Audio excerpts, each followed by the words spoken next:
We have finally had the full base set reveal for Storm Emeralda coming out in a couple of days' time. And in today's video, we are going to be taking a look at a handful of the cards that have been revealed and seeing how good they're going to be in the meta. A couple of things to note. Number one, we are not looking at every single card. If we looked at every single card, there'll be a lot of blabbering about things that just really aren't going to be that good meta-wise and will be here for a very long time. So I have grabbed a couple of, a small selection of cards which are either interesting or they are the more notable ones that people will be interested in. And I've taken them down, got their translations from PokeBeach, and we're going to see how good they might be in the meta. Number two, this video was meant to come out a couple of days ago. Why didn't it? Because I didn't have time. Now, you might find that the translations on this are a bit old, because there's a couple of things in this that didn't get translated properly from the image to the translation written on PokeBeach. Whether or not they've been corrected, I have no idea. But this was made on the day they were revealed, but because I had no time to record it, they kind of just got left there. So if you see things that are kind of outdated in terms of their translations, then I apologise, but this is what I'm working with. And then finally, to note that there are no special illustration rares, or full arts, or anything like that included in this. They have not been revealed yet. Even when they do, chances are I'm not going to talk about them because I am a playing-focused TCG channel, or I want to be at least. So talking about those doesn't really matter to me. And even then, like I said, they're not revealed yet. So if you come here looking to see that Mega Rayquaza SAR, sorry, you're going to be let down. But moving on, our first Pokemon are Surskit and Masquerain. The Surskit is a 50 HP basic grass type, so you know it can be searched by Buddy Puffin, but it can be one hit by the Phantom Dive 60 damage counters by Dragapult. It can be one hit by Mega Starmie, and it can be one hit by a Dusclops. So all in all, kind of weak. But for one colorless, multiply, set your deck up to 2 Surskit and put them onto your bench, then shuffle your deck. And one grass, Bug Bite for 10 damage. Now, Bug Bite is just whatever. It's 10 damage, 20 for weakness. The Multiply is essentially kind of like a weaker version of Call for Family. Obviously, Call for Family lets you search your deck up to 2 basic Pokemon of any type and put them onto your bench. This one is specifically just Surskit. And then the Masquerain, obviously it's stage 110 HP grass type. For one colorless, it's a Scary Patterns for 30 damage. The defending Pokemon can't attack during the next turn. You know, it's kind of a nice thing that if you're in a bit of a panic, you can use it and just pray to God they don't retreat their active Pokemon, and then that might protect you for another turn.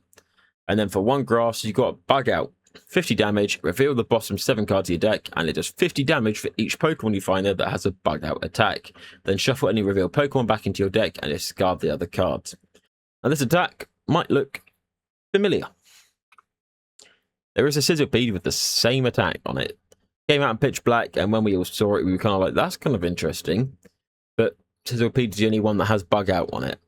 But now that this set's been revealed, there's more that have the Bug Out attack. Now, obviously, there are some differences between these two. The Sizzlipede is a basic and a fire type, so it is going to be hitting for things for fire weakness, such as fighting or grass.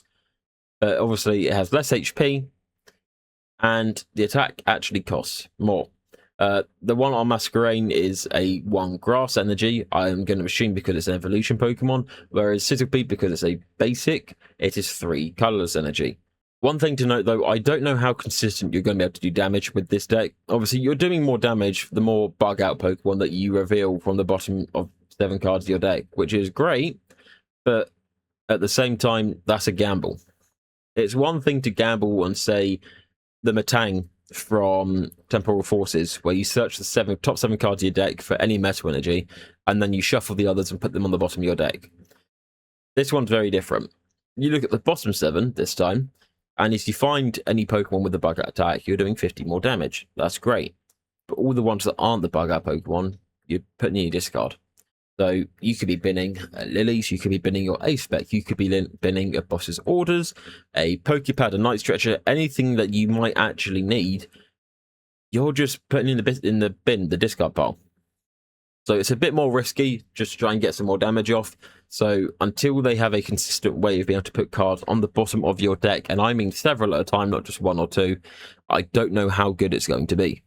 Now moving on, we have got the Cacnea and the Cacturne. Now the Cacnea is 70 HP, which is a bit better, so it can still be searched by Buddy Buddy Poppin, but it's not prone to getting one hit by Dragapult. You have got Knockaway, 10 damage, flip a coin. If heads, it does 10 more damage. Nothing crazy. For the Cacturne, 130 HP.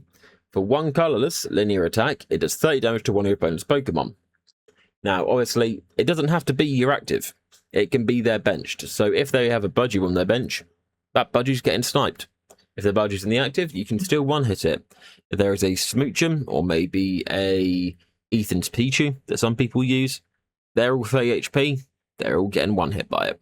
All in all, it's nothing really crazy. But if you do want to be able to snipe those Pokemon, that's an option. But then for one grass, Punishing Needle, it does 10 base damage and 50 more for each of your opponent's Pokemon and play that have an ability. Now this attack has a chance to be really good, or it has a chance to be really mid. It really depends who you're going against.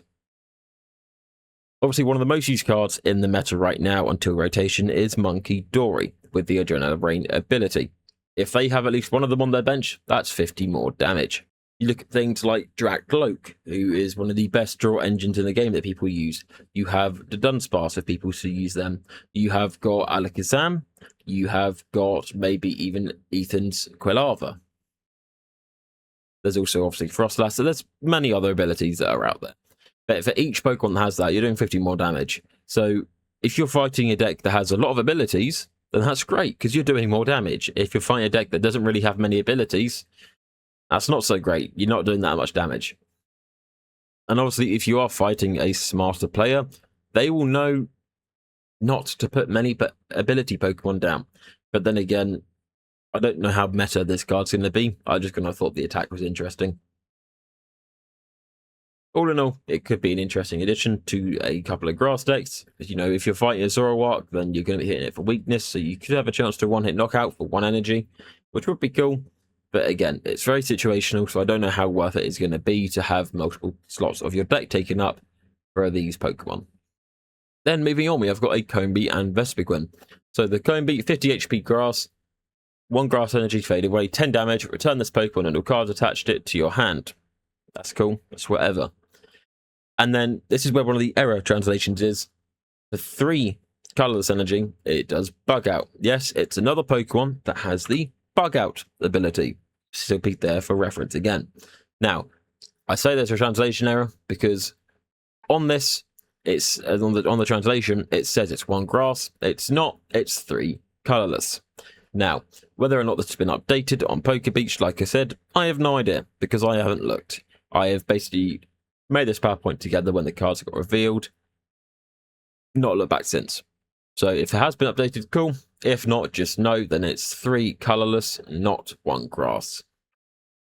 And then there's the Vespiquen, the stage 1 evolution for the Combee. For 1 grass, it's pierce for 40 damage, nothing crazy. But then clean hit, 80 damage. If your opponent's active Pokemon is an evolution Pokemon, it does 80 more damage. Now, these could see play in a Bug Out deck. Obviously, I don't know how well Bug Out's going to work. No one does, because the set's not even out in Japan yet. I'm going to imagine it's going to be a cool concept, but it might be hard to pull off. But if you can get it going, both of these cards can benefit it. Obviously, the Combee means you can do more damage. It's going to do 200 more damage, essentially, because there's going to be 4 more cards with the Bug Out attack in your deck. And even then, if you are not using the Combee, you could put it onto the bench and evolve it into the Vespiquen. Obviously, if you are fighting something like an End Zoroark, who is weak to grass, or a Cynthia's Garchomp, you're going to be doing double damage. Because they are both evolution Pokemon, you're doing the 80 more damage as part of the attack for 160. You consider weakness, that's 320. It's enough to one-hit a End Zoroark, and while it's not enough to one-hit a Cynthia's Garchomp, because its base is 330, plus a 70 from Cynthia's power weight is 400, that's still a lot of damage placed onto them. So all in all, I can see people who are running a Bug Out deck maybe run, obviously, all 4 of the Combees, but maybe 1 or 2 copies of Vespiquen if they need to as a backup. And then moving on, we have got the Heat Rotom EX. It's the first EX Pokemon of this video. Yay! So it's obviously a basic fire type, 190 HP. For 2 colors, it does reheat, 30 damage. It does 30 damage for each basic fire energy in your discard pile. Then shuffle those energy cards back into your deck. And then for 2 fire, 1 colorless, strong flare, 170 damage, discard 2 energy from this Pokemon. Now, this is interesting, and I do like the card, because it does pair very well with Mega Charizard Y and Mega Charizard X. Obviously, both these cards require you to discard fire energy from your hand, or the Pokemon attached. So the Mega Charizard Y, you discard 3 energy from the Charizard himself to do 280 damage to one of your opponent's Pokemon. That's cool, that's whatever. But you have to discard the energy. You need at least 2 fire energy, assuming you're going to run all 3 of them as fire energy. So that's 3 fire energy put in your discard. You look at Mega Charizard X, Inferno X for 90 damage. Discard any amount of fire energy from among your Pokemon, and it does 90 damage for each card you discarded in this way. So for every fire card, it obviously does 90 damage. That's whatever, that's obvious, that's straightforward. But you combine it with the Heat Rotom's first attack for 30 damage for each energy in the discard pile. That's going to stack up. Obviously, the whole idea of Heat Rotom EX, I think, is more about putting the energy cards back into your deck, but at the same time being able to do some more damage to it as well. Say you have 4 in the discard, you're doing 4 times 3, that's 160 damage, and you put them all back into the deck. It's nothing crazy, but it's nice to be able to put damage onto Pokemon, so you have to do less work later on. And then obviously you have got the second one, which does, in turn boost the first attack for, discarding 2 energy from this Pokemon for 170 damage. All in all, Heat Rotom technically does work by himself and he can be self-sustainable, but I think he would work really well with Mega Charizards because their whole thing is discarding the fire energy. Obviously, there is the Oricorio EX as well, which I didn't put into the images here, but it came out with the Mega Charizard X in Phantasmal Flames. It lets you attach, as long as there's a Mega Fire Pokemon, you can attach as many fire energy cards from your hand to any Pokemon in any way that you like. So that really boosts it, because you can, shove them all into a Charizard, do massive damage, then do Heat Rotom to do big damage and shuffle those energies back into your deck. You combine that with the Fire Breather to get 7 more energies back out, and it's just a rinse and repeat. Obviously, these guys aren't exactly the craziest cards in the world right now. Everyone thought, oh, these are going to be great, and then they came out and they're like, wow, they're not that interesting. Obviously, we might get more cards to support them, and when rotation happens, they might be better, but right now, these 2 aren't it. But all in all, I think Heat Rotom is a very good addition. Obviously, he's hitting for weakness on grass and metal. You take something like Mega Excadrill for strong flare, 170. You hit him for weakness, that's 340. He's getting knocked out, that's 3 free prize cards. You look at Mega Venusaur, you look at Tilmask Ogerpon, Hydrapple, literally any grass deck. They're all weak to him, he's going to one-hit them all. But moving on, we have got a Frillish and Jellicent as well. The Frillish is a water type this time for 1 colorless, slap, 10 damage, that's whatever. There is the Jellicent as well, 120 HP, also a water type. For 1 water, 2 colorless, a slap for 100 damage. Yeah, it's whatever. But the ability, Deep Sea Draw. You may use this ability once during your turn, draw a card. If you do, then you may put a card from your hand at the bottom of your deck. Now, it's important to note, the Frillish here, I don't know how good it's going to be, at least right now, because we have got another Frillish from Black Bolt White Flare, which is Psychic type. So, it's different typing. I think it's got the same HP. While you do need 1 Psychic Energy to attack with it, it literally stops them from using item cards in their next turn. It's a Budgie, just a bit more tanky, which is way better than just doing slap for 10 damage, because you also do 20 damage, not just 10. So all in all, that one's way better. And there is the other Jellicent, the Jellicent EX, where it stops. It has the ability where if it's in the active, it stops your opponent from using item cards and tool cards. So it's a good disruption tool. And if you are running that deck, this could be another good addition, because the Jellicent is literally a draw engine. And you have the option to put the card on the bottom of your deck. It doesn't say you have to. Obviously, the translation may be wrong, but going based off this translation, you don't have to put a card on the bottom of your deck. You could quite literally just draw a card, look at it, say, that's pretty cool, and keep all your hands. Or if keep all your hands, keep all the cards in your hand. If there's a card that you're not as fond of, you can just put that on the bottom of your deck for now, and it's safe there. But you don't need to do that. Obviously, this does kind of pair well with the Bug Out deck, but you will need to have multiple Jellicent for that to be properly effective, because you can then put the Pokemon from your hand onto the bottom of the deck to enable you to do 50 more damage. Obviously, it doesn't say you can only use one Deep Sea Draw ability per turn. It's just you may use this ability once in your turn. That's per card. If you have 2 Jellicents, that's 2 ability Deep Sea Draws. But moving on, we have got the Electabuzz and the Electivire. Now, the Electabuzz, 90 HP, so it cannot be searched by Belly Poffin, but you have got, of course, the Pokepads. 1 colorless, call for family. We all know what that does. You search your deck for up to 2 basic Pokemon, put them onto your bench, then shuffle your deck. And for 2 lightning, 1 colorless, headbutt for 60 damage. Nothing crazy, but it has call for family, so that's good. And then you have obviously got Electivire, the stage 1 version for Electabuzz, 140 HP. 2 colors, so just body slam for 30 damage, flip a coin. If head, your opponent's active Pokemon is now paralyzed. You know, it could be a good panic attack because paralyzed is probably one of the best status conditions in the game. It doesn't let you, if your opponent's active Pokemon is paralyzed, they cannot attack next turn, they cannot retreat next turn. It essentially locks them from doing much, which is really good. Obviously, if they have a switch or they evolve it, then it clears out the status condition. But if they don't, then it's a really good way of stalling them. But obviously, it is based off a coin flip, so it's not guaranteed. And then you have got Voltage Hammer for 2 lightning, 2 colorless, 60 damage. Discard any number of basic energy cards from this Pokemon. It does 60 damage for each energy card discarded in this way.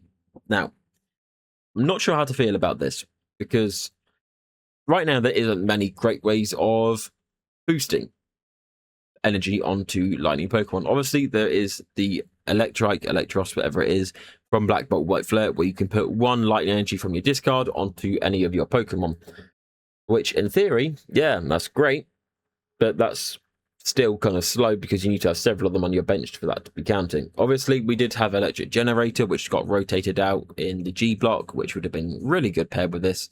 But right now, there's not too many ways. However, there is another card that came out with this set, which I didn't talk about before because I kept it for this, that could work well with it. And that's Magmortar. Obviously, Electivire's best friend. You know, everyone's going to sing Electabuzz and Magmar being besties because they're next to each other in the Pokedex. Then you have Magmortar and Electivire are also best friends. That's kind of just their thing. But Magmortar, the attack is whatever you're doing. 2 fire, 1 colorless, heat stamp for 80 damage. You're not interested in that. You're looking at Buddy Boost, the ability. Once you're in your turn, you may attach up to 1 basic fire and 1 basic lightning energy from your hand to your Magmortar or Electivire in any way that you like.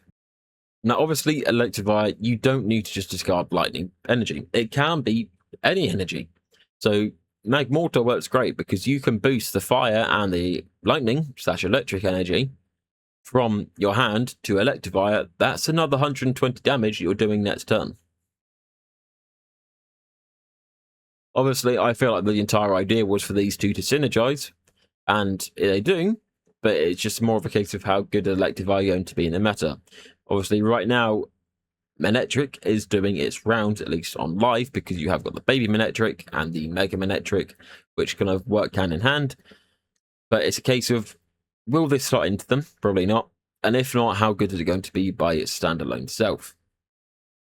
Again, though, another thing to note, Magmortar's ability, it's not hard locked to once per turn. Well, it is, but it's not just 1 buddy boost per turn. If you have 2 Magmortars on the bench, you can do 2 buddy boosts, so that's 4 energy you're accelerating onto your Pokemon. If you have 3, that's 6 energy, and so on, so on, so on. But, again, you got to think, is it worth all that just to try and get a bit more damage, when there are other cards which do just as well damage, same as Electivire. So moving on, we have got our second EX of the video, Raikou EX. 200 HP, Lightning basic Pokemon. Cool. So whatever, he gets 1 hit by Dragapult, and just, it's, you know, I would have expected at least 220, maybe 210. But nope, doesn't matter. For 1 Lightning, gather Lightning. If you go first, you can use attack for your first turn, search your deck for a Lightning energy card, and attach it to this Pokemon, and shuffle your deck. No damage, it's just essentially search for an energy card and attach it to Raikou. Then for 2 Lightning, 1 colorless, Power Rush, 200 damage. Flip a coin, if tails, this Pokemon can't attack during the next turn. But I've honestly got nothing to say about this card, other than it's not it. If you want to run this card, go for it. You will get stamped on by the majority of other decks, but go for it. You know, there might be someone out there thinking, oh my god, that goes so great in my lightning deck for a basic that does big damage. It doesn't.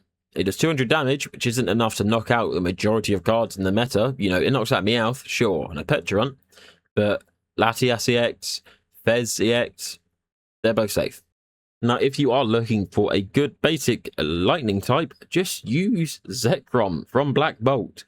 It literally does more damage for each prize card your opponent's taken, and it does good damage in general. So it's way better than this. It has more HP, and it's just more consistent. I don't know why you would use Raikou. Obviously, if you like Raikou, go for it. I'm not stopping you. And if you want to run it, there's nothing wrong with that. But from a competitive standpoint, if you're running this, you're essentially nerfing yourself. Now, I have a feeling this is going to be more of a card that people want an SIR for, which is fair enough. Obviously, we had Raging Bolt, but we haven't had Raikou SIR since, well, the Sword and Shield era, because we just haven't had Raikou in general. But there's a chance. However, that's going to be the only redeeming factor that you have for this card. I really can't justify a 2-prize basic Pokemon that has such a weak attack that you literally have to flip a coin to be able to use the attack next turn, and the first one just doesn't do anything, it just searches for an energy. I really can't justify it, but if you want to give it a try, please go ahead. Then moving on, we have got another EX. So you have the Golett and Mega Golurk. The Golett is 90 HP, so again, can't be searched out by Buddy Puffin, but can be searched out by Pokepad. For 2 Psychic, Light Punch for 50 damage. Yep, it's standard. But Mega Golurk EX, Psychic with 350 HP, so it's quite a tank. Has the ability of Power Limiter. This Pokemon can't attack unless you have 10 cards or more in your hand. And for 2 Psychic, Goliath Punch with 300 damage, just 30 damage to itself. Is this card interesting? Yeah, I've seen a lot of debate about it. People have been talking about putting it in an Alakazam deck, which I did think as well at first, because the Alakazam works great from just drawing cards. You're going to have more than 10 cards in your hand unless you have a hand trimmer or Xerosic's Machination applied to you. However, obviously, with the release of Pitch Black came Toucannon, which everyone's been pairing with Alakazam, and it's honestly a really good combination. Toucannon himself is just a great card, and it's paired great with Alakazam, so I don't know how much play Mega Golurk is going to see. It's really interesting, 300 damage, you know, you're KOing a lot of Pokemon there that aren't either Stage 2s or Megas, but I don't know if it's going to be that good just because of the ability. Obviously, there's going to be ways to remove the ability, one of which is going to be talked about later on in this video. But as it stands, I don't know how good that attack's going to be. Now moving on, we have got the Swablu and Altaria. Swablu is obviously your basic colourless. 1 colourless energy, run around, switch to Pokemon one of your benched. It's great if you're in a tricky situation. And then for 2 colourless, peck for 20 damage. Nothing interesting. Altaria, for 3 colourless energy, wing flap for 80 damage. And the ability of Cotton Carrier. Your basic Pokemon in play have no retreat cost. Obviously, it's another version of Latias EX. Will this card see play? Yes, it will. It 100% will. Straight away it will see play. Because while Latias has benefits, Altaria has other benefits. Until rotation happens, I imagine Latias will still be the more popular one, but Altaria is still a really good pick. Obviously, Latias is a basic Pokemon, so you get it out, you put it straight onto the bench, and the ability's in play. And it also benefits Latias as well, because it's a basic. And obviously, it also has more HP, so it's a bit chunkier as well. But it is a 2-prizer, so you're going to be taking more prize cards when it gets knocked out. Altaria, while it is a 1-prizer, it is both a stage 1, so it doesn't benefit from its ability, and it takes time to set up. So real smart players will knock out the Swablu before it can go into play. Personally, I'm a little bit annoyed this card is coming out, purely for the fact that I really wanted Mega Chandelure to work. And while it is good, Latias completely shuts it down. So I was thinking, well, rotation's going to happen. Mega Chandelure might be a bit better. Chandelure is one of my favourite Pokemon, by the way. I'm doing a master set of every Chandelure card there is in the English Pokemon collection. He's just great. So I really wanted to play him in the deck when rotation happened, but this Altaria might complicate things. Obviously, again, it's not a basic. So it doesn't benefit itself. So if you get it into the active, you can still knock it out. But again, if you're running a basic deck when Latias is gone, you are going to be stupid to not play Altaria. And it's just a way to give yourself free retreat, which is always a benefit to have. So will it see play? Yes. Do I like it? No. Will I use it? Yeah, probably. But that's where we are now. Now that's all the Pokemon done. We're talking about a couple more training cards, and then this is it. Now, obviously the ones that have already been revealed we're not talking about, which is why we didn't talk about any of the ones that have been revealed to us from before, like the Mega Rayquaza. But we have got Tate and Liza's training. Support a card, you draw 2 cards, and if there's a stadium in play with Legendary in its name, put this card back into your hand instead of discarding it. Now, it is kind of weak. You're just drawing 2 cards, but I think the whole idea is that you pair it with the Legendary Stadiums, so you can just continuously use the Tate and Liza's training to draw 2 cards. But just in general, the draw 2 cards aspect of it, it's not great. It's really not.